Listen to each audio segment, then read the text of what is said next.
கர்த்தருடைய பெரிதான நாமத்திற்கு மகிமை உண்டாவதாக.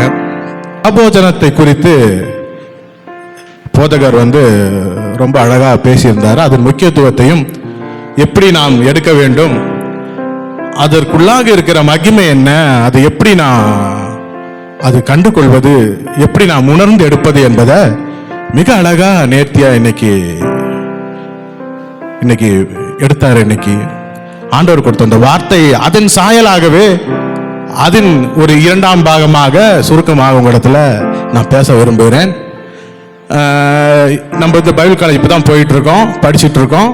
ஒரு விஷயங்களையும் சத்தியங்களையும் நாங்கள் கற்றுக்கிட்டு இருக்கும்போது ஆண்டவர் புதிதான விளக்கங்களையும் யோசனைகளும் கொடுத்துட்டு இருக்காரு. அந்த விதத்தில் இன்னைக்கு பிரசங்கத்தின் போதகர் பேசும்போது எனக்கு வெளிப்பட்டதான சில காரியங்களை உங்களிடத்துல நான் பேச விரும்புகிறேன். யோபு குறித்து நாம் எல்லாருக்குமே தெரியும். நிறைய நேரங்களில் நம்ம கஷ்டம் வரும்போது, பாடுகள் வரும்போது நம்ம எல்லாம் நினைச்சிருவோம், நான் யோபு போல ஆண்டவரே நான் உருகிறேன், ஆண்டவரே நான் யோபை போல நான் எல்லாத்தையும் இழக்க தயார் உமக்கு வேண்டி அப்படின்னு சொல்லி நிறைய கஷ்டங்கள், பாடுகள், ஏதாவது பிரச்சனை, நோயெல்லாம் வரும்போது என்ன பண்ணிடுவோம், யோபுவை ஒரு ரோட் மாடலா எடுத்துக்கிட்டு நிறைய நேரத்தில் நம்ம பிரசங்கிக்கிறது உண்டு. நம்ம ப்ரேயர் பண்ணிடுவோம், ஆண்டவர்கிட்ட வேண்டிடுவோம். நம்மளே என்ன பண்ணிடுவோம், யோபுவை ஒரு ரோல் மாடலா எடுத்துக்கொண்டு நம்ம பிரார்த்திப்பது உண்டு. சமாதானம் நம்மளே சமாதானப்படுத்திக் கொள்வோம். ஆனா யோபு குறித்ததான சில வேத ஆராய்ச்சியாளர்கள் எங்களுக்கு கற்றுத்தரும் போது யோபு ரொம்ப சிறந்த மனிதன் தான். நியாயப்பிரமாண காலத்தில் வாழ்ந்ததுல, பிரமாணங்களை கடைபிடிப்பதில் மிகவும் கற்று தேர்ந்த ஒரு நபர் தான் யோபு அவர்கள். யோபு அவர் மட்டுமல்ல, அவருக்கு கொடுக்கப்பட்ட குழந்தைகளுக்கு வேண்டி என்ன பண்ணிடுவாராம், அவர் எல்லா சடங்கும் செஞ்சு முடிச்சிருவாரு. என்ன சடங்கு வேணாலும் செஞ்சு முடிச்சிருவார். பாவ நிவாரண பலியா, போஜன பலியா, தகன பலியா, எல்லா சடங்கு சம்பிரதாயங்களையும் தனக்கு மட்டுமல்ல தன் பிள்ளைகளுக்கும் சேர்த்து முடிச்சிருவாராம். எல்லாத்துலயும் பர்ஃபெக்டா இருப்பாரா நியாயப்பிரமாணத்துல. ஆனா வேத ஆராய்ச்சியாளர்கள் சொல்கிறார்கள், யோபு 52 முதல் 53 தடவை நான் என்று சுயநீதி பேசினாராம். நான் இப்படி செஞ்சேன், நான் இப்படி செஞ்சிருக்கேன் ஆண்டவரே, நான் இப்படி செஞ்சு விட்டேன், நான் இப்படி தகன பலி கொடுத்திருக்கேன் அப்படி சொல்லி யோபு 52 இருந்து 53 தடவை சுயநீதி பேசியிருக்க, நான் என்ற பயன்படுத்தியிருக்கார், வார்த்தையை பயன்படுத்தியிருக்கிறாராம். அது எனக்கு கொஞ்சம் ஆச்சரியமா இருந்தது. நானும் நிறைய நேரங்கள்ல கஷ்டம் வரும்போது, துன்பம் வரும்போது, வியாதி படுக்கையில் இருக்கும்போது யோபு ஒரு ரோல் மாடலா எடுத்துப்போம். ஆனா யோபு கிட்ட ஒரு குவாலிட்டி இருந்திருக்கு, அது ஒரு பேட் குவாலிட்டியா இருந்திருக்கலாம், நான் என்ற ஒரு காரியம். ஆனா அவன் பிரமாணங்களிலே சரியா இருந்தபடினால அவனை ஆண்டவர் வேலி அடைத்து காத்து கொண்டாராம். வேதம் எப்படி சொல்லுது, என்ன சத்துரு எப்படி, பிசாசு எப்படி போறானா, அவர் ஆண்டவர் என்ன பண்றாரு, புத்திரர்களோட, தேவ புத்திரர்களோட மீட்டிங்ல பேசிட்டு இருக்காராம். பிசாசு அந்த வழியா அப்படியே வந்தானா, வந்துட்டு ரொம்ப கேஷுவலா ஆண்டவர்கிட்ட பேசுறாரு. எக்ஸ்கியூஸ் மீன் கூட கேட்கல, ஆண்டவரே உள்ள வரலாமான்னு கூட கேட்கல. நேரா என்னப்பா எங்க இருந்து வர்றேன்னு கேட்டா, இப்பதான் நான் பூமியெல்லாம் சுத்தி முடிச்சு அப்படியே வரேன் அப்படின்னு. ஆண்டவருக்கு தெரியுது, என்ன யோபு பார்த்திருக்க போல அப்படின்னு. உடனே ஆமாமா அவனை பார்த்திருக்கேன், அவன் ரொம்ப நல்லவன், நீதிமான், நியாயப்பிரமாணத்துல பக்கா அப்படிங்கிறாரு. இல்ல அவனை கொஞ்சம் டெஸ்ட் பண்ணும், அவன் சும்மாவா இருக்கான், ஏதோ பலன் வருது, பலன் கிடைக்கிறனால தானே இருக்கான். நீங்க கரெக்டா நியாயப்பிரமாணத்தில் இருக்கிறனால அவனுக்கு ஆசீர்வாதத்தை கொடுத்துறீங்க, 1000 ஒட்டகம் கொடுத்துருக்கீங்க, மாடை கொடுத்துறீங்க, ஐஸ்வர்யத்தை கொடுக்குறீங்க, அதனால தான் அப்படி இருக்கான், இல்லைன்னா அவன் இருக்க மாட்டான்ப்பா அப்படி ஆண்டவர்கிட்ட சொல்ல. ஆனா அவன் ஆண்டவர்கிட்ட பேசுற அளவுக்கு அவனுக்கு அந்த இடத்துல ஒரு ரோல் இருந்துக்கு என்றால், நம்ம ஆதாம் செஞ்ச தவறு, ஆளுகையை, பூமியின் ஆளுகை அவங்கிட்ட போயிடுச்சு. யோபு மாட்டிக்கிட்டாரு. யோபு கிட்ட இருந்த தான் அப்படின்ற ஒரு சுயநீதி, நான் செஞ்சிட்டேன் அப்படின்ற சுயநீதி அவனை பிசாசு வட்டமிட செய்தது. உடனே ஆண்டவர் கொடுத்துட்டாரு. சரி, என்ன அவன் என்ன சொல்றான், நீங்க அவன் சம்பத்து மேல கைய வைங்க, அவன் சொத்து மேல கைய வைங்கன்னு சொல்லி ஆண்டவரால யோபு அழிக்கப்பட வேண்டும் என்று தேவனின் கையை வைக்க சொல்றான். ஆனா ஆண்டவர் இல்ல உன் கையில கொடுக்கிறேன், அவன் தப்பிச்சிருவான்.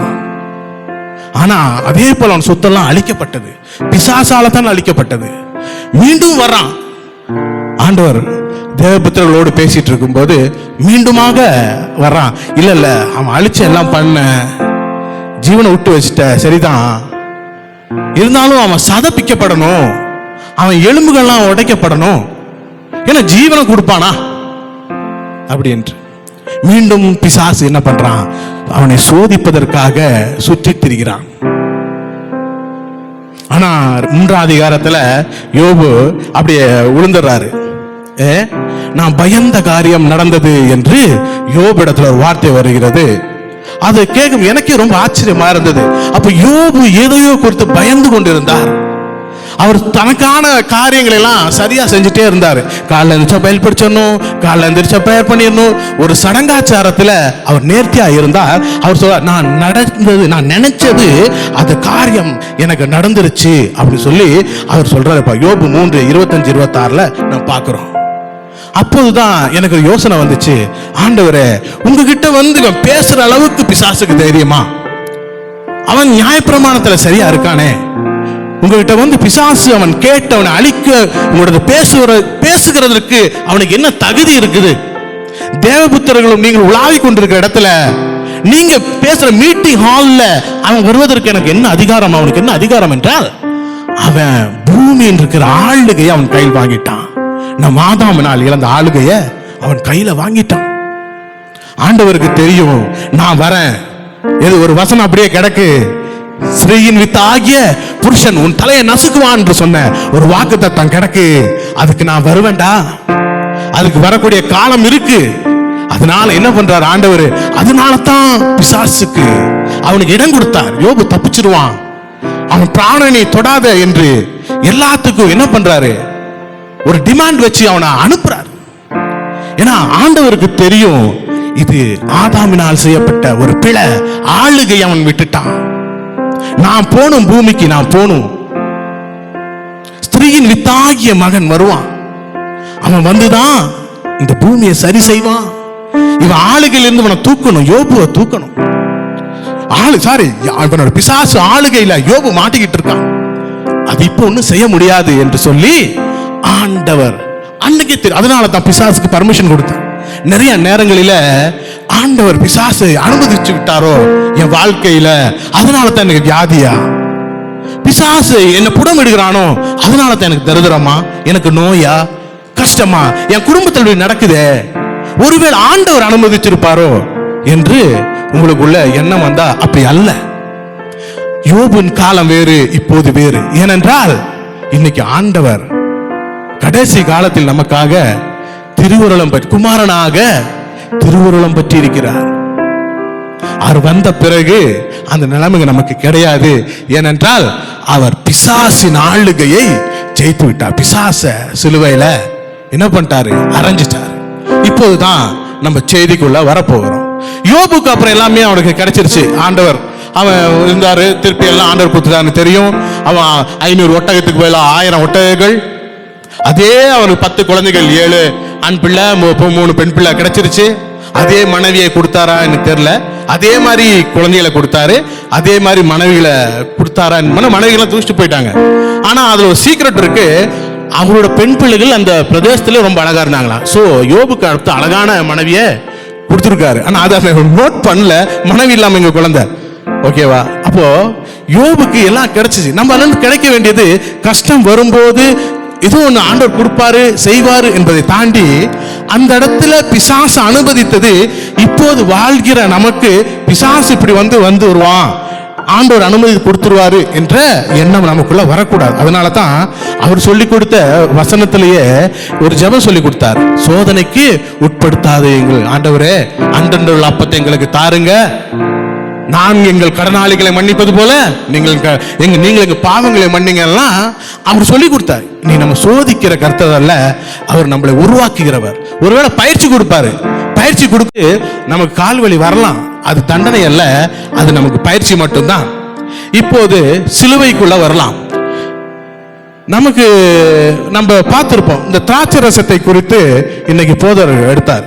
நான் ஏன் சொல்ல வரேன்னா, அதுக்குள்ளான ஒரு மகிமை இருக்கு. அந்த மகிமையை நாங்க கண்டோம். அந்த மகிமை மிகப்பெரியதாக இருக்கிறது.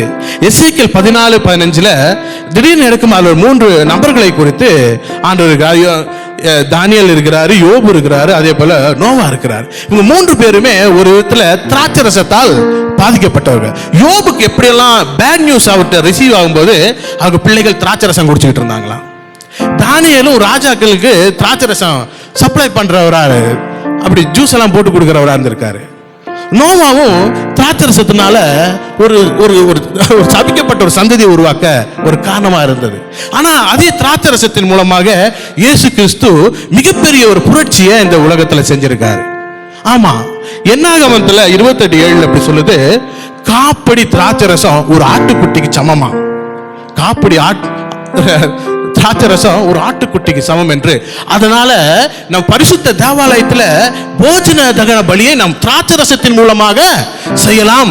ஆட்டுக்குட்டி இல்லைன்னா பரவாயில்லைங்க, காப்படி திராட்சரசம் போதும், நம்ம அங்க பரிசுத்த தலத்தில் தகன பலி செய்யலாம். அப்படி என்றால் இப்போது நம்ம தான் ஆலயம், நம்ம தான் பரிசுத்தலம், நமக்குள்ளதான் யார பரிசுத்தாவியான ஆளுகை செய்கிற.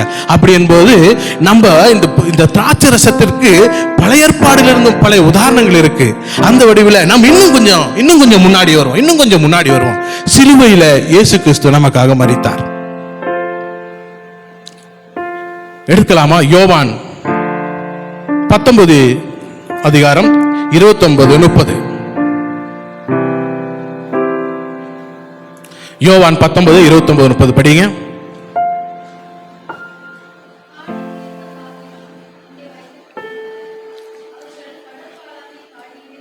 கடல் காளானை காடியிலே துவைத்து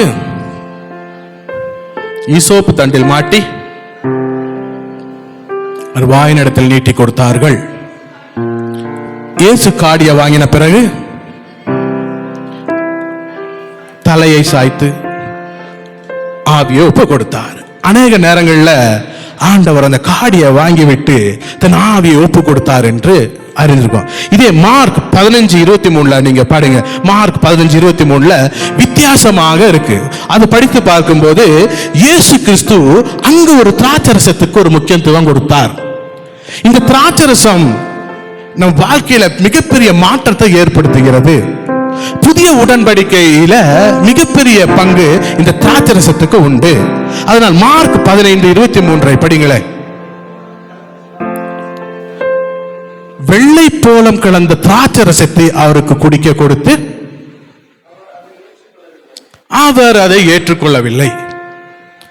இந்த வசனத்தை நம்ம கொஞ்சம் தியானிக்கலாம். ஏன் இயேசு கிறிஸ்து வெள்ளை போலம் கலந்த அந்த காடினை அந்த ஏற்றுக்கொள்ளவில்லை? இயேசு சிலுவையில 7 வார்த்தைகளை பேசினதுல இது ஒரு முக்கியமான ஒரு டாபிக், முக்கியமான ஒரு விஷயம். அவர் தாகம் ஒரு அடிக்கப்படுகிற நேரத்தில் இயேசு கிறிஸ்து மிகவும் வேதனைப்பட்டார். ஏற்கனவே அவருக்கு தெரியும் தான் எப்படி மரிக்க போறேன் என்று. பல தடவை அவர் பேசும்போது, ஆண்டவரே இந்த பாத்திரம் என்னை விட்டு நீங்க கூடுமானால் நீங்க, ஆனா என் சித்தம் உங்க சித்தம். அவர் 100% மனிதனாகவும் 100% கடவுளாகவுமே வாழ்ந்தார். ஆனா இந்த நேரத்தில் நம்ம பார்க்கும்போது இவ ரொம்ப கடைசி நேரத்துல தாகங்கிறாங்க. ஆனா அது ஆவிக்குரிய அர்த்தத்தின் வழியாக பார்க்கலாம். ஆனா கடல் காடி என்று சொன்னால் கடல் நீரில் pH லெவல் குறைந்து விடுமா. மீன்கள் வாழ தகுதியற்ற அது நீர், அது உயிர்கள் வாழ முடியாது. அது ஒரு கெமிக்கல் ரியாக்ஷன் ஆயிருமா. அந்த கடல் காடி என்பது ஒரு கெமிக்கல் ரியாக்ட், அது ஒரு கெமிக்கல். அதுல கடல் காளான்னா அது தண்ணீரை பிடித்தெடுக்கக்கூடிய ஒரு பொருள். அப்போ அது 16 டிகிரி செல்சியஸ்ல உருவாகிற ஒரு கடல்ல நடக்கிற ஒரு வேதியியல் மாற்றம். அதுல உயிர்கள் வாழ முடியாத ஒரு நீர், கிட்டத்தட்ட ஒரு பாய்சனுக்கு சமம் அந்த கடல் காடி. அதுல இந்த வெள்ளை போலத்தை போடுகிறார்களாம். வெள்ளை போலம் என்பது அந்த காலத்துல சென்ட்டுக்கு யூஸ் பண்ணிருக்காங்க, போதை பொருளுக்கு அதை ஒரு ரா மெட்டீரியலா பயன்படுத்தி இருக்காங்க. அப்ப இந்த வெள்ளை போலத்தை அந்த கடல் காடியில கலக்குறாங்க. அதுவும் கிட்டத்தட்ட ஒரு கெமிக்கல். இந்த வெள்ளை போலத்தை கலக்கும் போது அதுக்கு ஒரு பிளேவர், மனம் கொடுக்கும், ஒரு சென்ட் மாதிரி ஆயிருக்கலாம். அந்த காடிக்கு நிறம் இருக்காதான், ஒரு கிறிஸ்டல் கிளியரா இருக்குமாமா. அப்போ இதுல என்ன பண்ணிருக்காங்க? திராட்சை ரசத்தையும் கலந்திருக்கிறாங்க. ஏன் திராட்சை ரசத்தை கலந்து கொடுக்கணும்? என்னைக்கா யோசிச்சுமா? தாகம் தாகம் என்றார் திராட்சை ரசத்தையும் வெள்ளை போலத்தையும் கடல் காடியையும் கலந்து அதில் கொடுக்கிறார்கள் என்றால் அதில் மிகப்பெரிய ஒரு சத்தியம் இருக்கிறது. அதுதான் இன்னைக்கு நம்ம எடுத்த ராவோஜனை. ஆண்டவர் கடைசி நிமிடத்தில் கூட, தன் ஜீவனை விடுகின்ற கடைசி நிமிடத்தில் கூட அவர் 100% கான்சியஸா இருந்தார். தான் எடுத்த சபதத்தின் மீது அவர் உறுதியாகவே இருந்தார். ஏனென்றால் இந்த மனு குலம் மகிமைப்பட வேண்டும். என்னால் உண்டாக்கப்பட்ட இந்த புத்திரர்கள், இந்த மனிதர்கள் வருங்காலத்தில் எனக்கு பிறகு 2ஆம் ஆதாமாகிய நான் மரித்து உயிர்த்த பிறகு அவர்கள் வாழ்க்கையில எந்த சத்ருவும் இடைவிடக்கூடாது, எந்த சாபமும் அவர் வாழ்க்கையில வந்து நின்று விடக்கூடாது, எந்த நோயும், எந்த கடனோ, பிசாசின் பிரச்சனையோ, பாரம்பரிய கட்டோ அவன் வாழ்க்கையில வந்து நிற்கக்கூடாது என்பதற்காக அவர் கடைசி நிமிடம் வரை, தன் ஜீவனை கொடுக்கும் வரை, அதற்கு முன்பு வரை 100% கான்சியஸாக இருந்தார். தான் செய்ய வேண்டியதை முழுமையாக நிறைவேற்றிய பிறகு அவரே தன் ஜீவனை கொடுத்தார். அதில் மிகவும் முக்கியமான ஒரு செயல்தான் இந்த திராட்சை ரசம் கலந்த அந்த காடியை அவர் ஏற்கவில்லை. காரணம் என்னவென்று தெரியுமா? மத்தேயு 26 அதிகாரம் 28, 29 நாம் வாசிப்போம். மத்தேயு 26, 28, 29 வாசிப்போம்.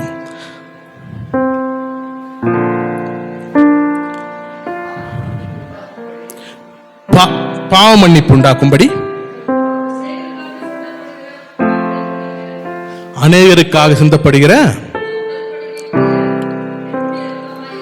என்னுடைய ரத்தமாயிருக்கிறது. இது முதல் இந்த திராட்சைப்பழ ரசத்தை தாமானது உங்களோடு கூட என் பிதாவின் ராஜ்யத்திலே நான் பானம் பண்ணும் நாள் வரைக்கும் நான் பானம் பண்ணுவதில்லை என்று உங்களுக்கு சொல்லுகிறேன் என்றார். ஆமென். பிதாவின் ராஜ்யம் இந்த பூமிக்கு வர இருக்கிறது. அந்த ராஜ்யத்தில் இயேசு கிறிஸ்து மீண்டுமாய் வரப்போகிறார். எப்படி அவர் பரமேறி சென்றாரோ அதே போல இந்த ராஜ்யத்தை இங்க கட்ட வரப்போகிறார். எப்படி ஆதாம் இழந்து போன அந்த ராஜ்யத்தை, அவரால் உருவாக்கப்பட்ட இந்த ராஜ்யம் எப்படி பிசாசால் சீர்குலைக்கப்பட்டதோ, 2ஆம் ஆதாமை இயேசு கிறிஸ்து வந்து அது சரி செய்த பிற்பாடு அந்த டாக்குமெண்டேஷனை கேன்சல் செய்யற கடைசி நொடியில, அந்த தருணத்துல, அந்த கடைசி 24 மணி நேரத்திற்கு அந்த இடைப்பட்ட பகுதியில் பேசின வார்த்தை, நான் இனி இந்த திராட்சை ரசத்தை அருத மாட்டேன். ஆனா இதுதான் நீங்க கொடுக்க புதிய உடன்படிக்கை, இது என் ரத்தமாயிருக்கிறது, என் சரீரமாயிருக்கிறது, என் நினைவு கூறும்படி நீங்கள் எப்போதும் செய்யலாம். நான் உங்க கூடயே இருக்கேன், சதாக்காலம் உங்களோட கூட இருக்கேன். பல வாக்கு தத்தங்களோடு புதிய உடன்படிக்கை நமக்கு தந்துவிட்டு அவர் சொன்னார், நான் இனி குடிக்க போவதில்லை, திராட்சை ரசத்தை நான் பருக போவதில்லை. ஏனென்றால் பிதாவின் ராஜ்யம் இந்த பூமியில வர இருக்கு. அந்த பிதாவின் ராஜ்யம் வருவதற்கு அந்த நொடியில மறுவ பாடுவோம். அந்த ராஜ்யம் சகல அதிகாரங்களையும் கீழ்ப்படுத்தி ஒரு ராஜ்யம் அமையும். அந்த ராஜ்யத்துல தான் இயேசு கிறிஸ்து நம்மளோடு கூட திராட்சை ரசம் அருந்த போறார். அதுவரை நான் அருந்துவதில்லை என்றால் அவர் திராட்சை ரசத்தை அருந்த போறார். அந்த நாளுக்காக நாம் காத்திருக்கிறோம். அதற்கான ராஜ்யத்தை கட்டுகிற பணியில தான் நாம் இருக்கிறோம். கடைசி நொடியில அந்த காடிக்குள்ள அந்த திராட்சை ரசத்தை கலந்து வெள்ளை போலத்தை மிக்ஸ் பண்ணி பிளேவர் செண்டு ஏத்தி இயேசு கிறிஸ்துவை ஏமாற்றி பிசாசான குடிக்க செய்ய வைத்தான்.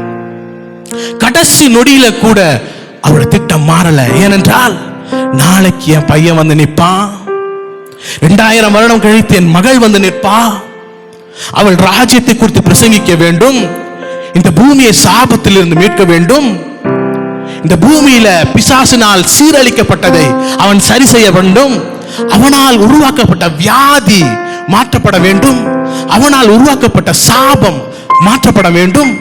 அது நான் இன்று செய்து முடித்து விட்டேன். அது கடைசி நொடியில் நான் செய்து முடித்த காரியம் அது நிறைவேற்றப்பட வேண்டும். நாளைக்கு என் பையன் வந்து பிரசங்கிக்கும் போது தடுமாறிடக்கூடாது.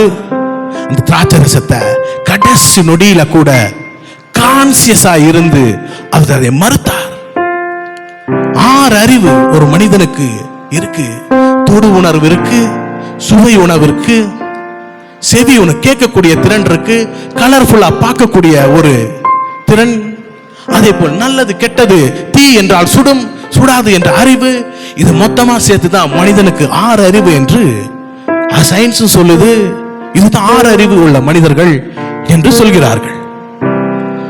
இந்த 6 அறிவிலையுமே இயேசு கிறிஸ்து வாழ்ந்து ஒரு குற்றமில்லாத ஆட்டுக்குட்டி நமக்காக அடிக்கப்பட்டார். கடைசி நொடியில கூட கான்சியஸ்.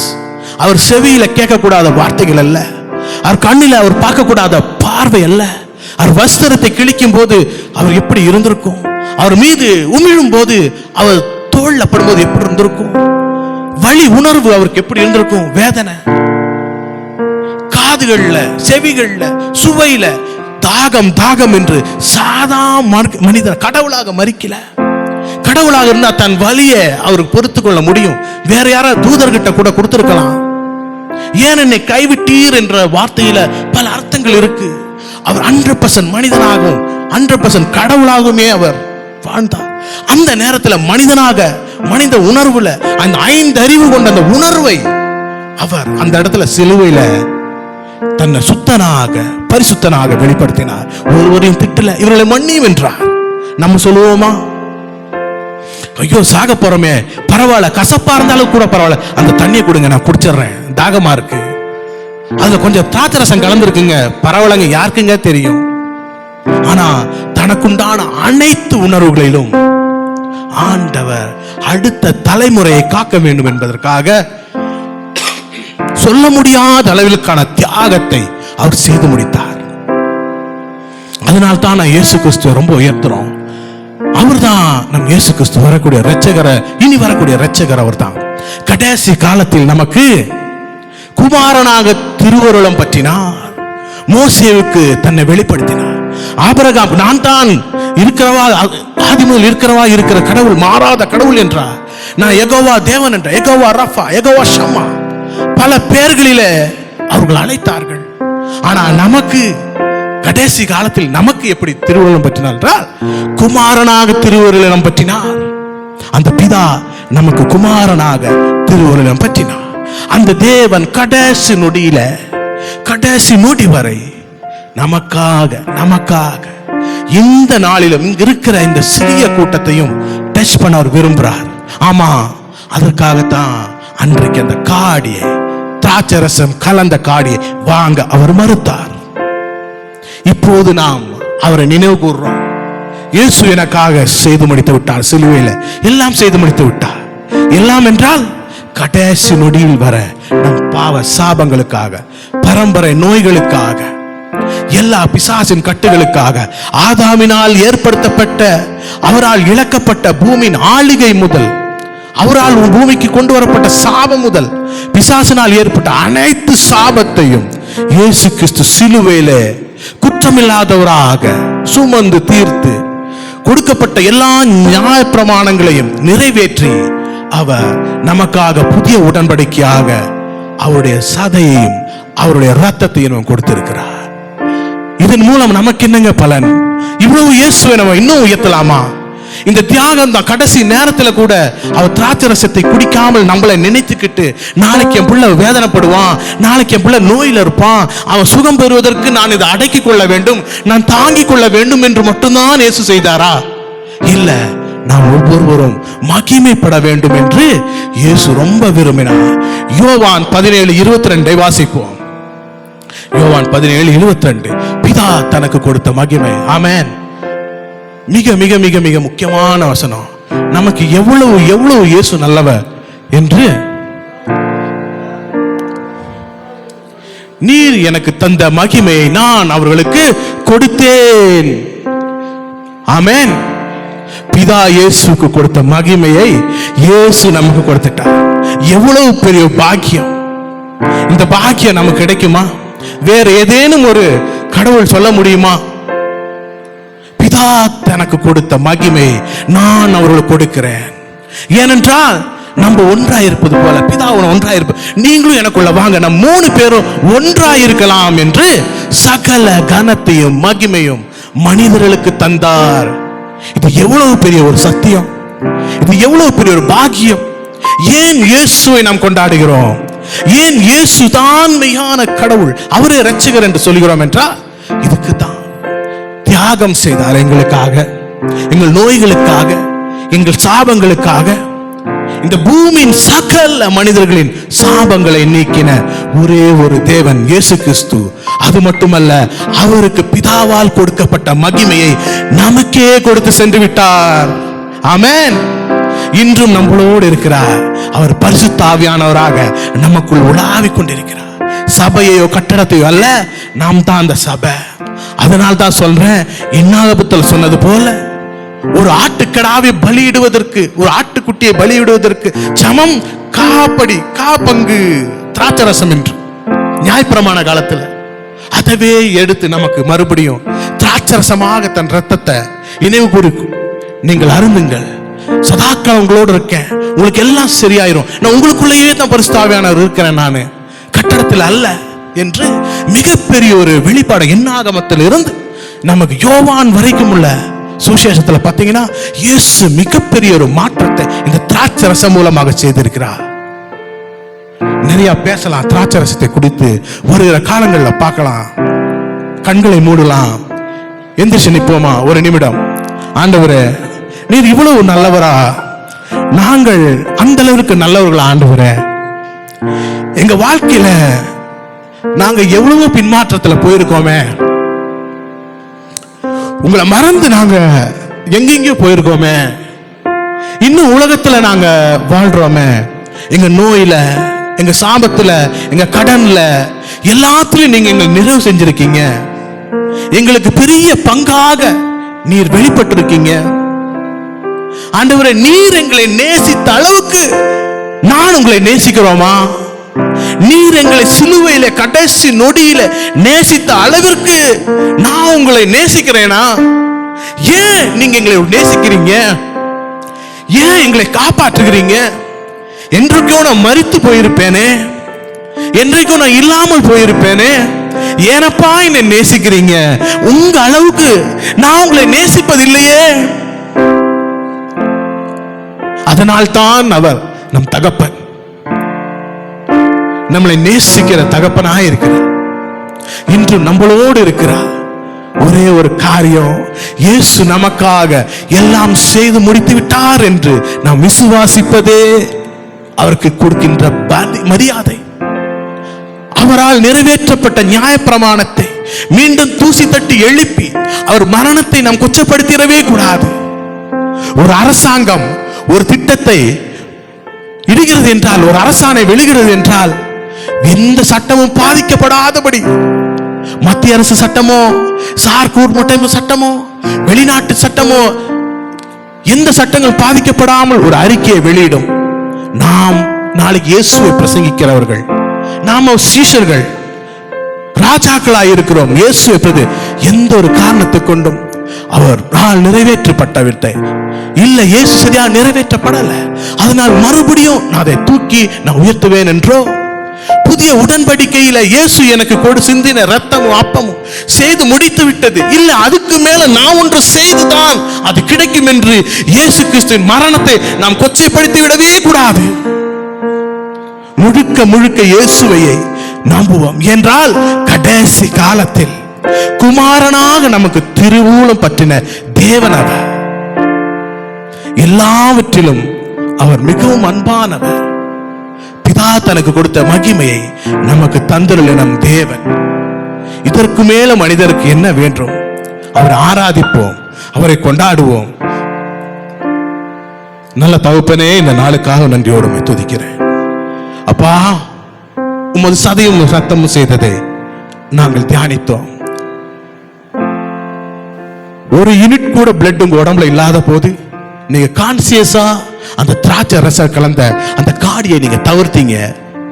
உங்க திட்டம், ராஜ்யத்தின் திட்டம் தவறிவிடக்கூடாது என்பதற்காக அந்த அளவிற்கு எங்கள் மீது அன்பு செலுத்தி பூரணராக எங்களை மாற்ற ஆண்டவரே, எங்களை ராஜாக்களாக, சீஷர்களாக எங்களை மாற்ற, நீதிமான்களாய் மாற்ற நீ எவ்வளவோ தாகம் செய்தீரப்பா.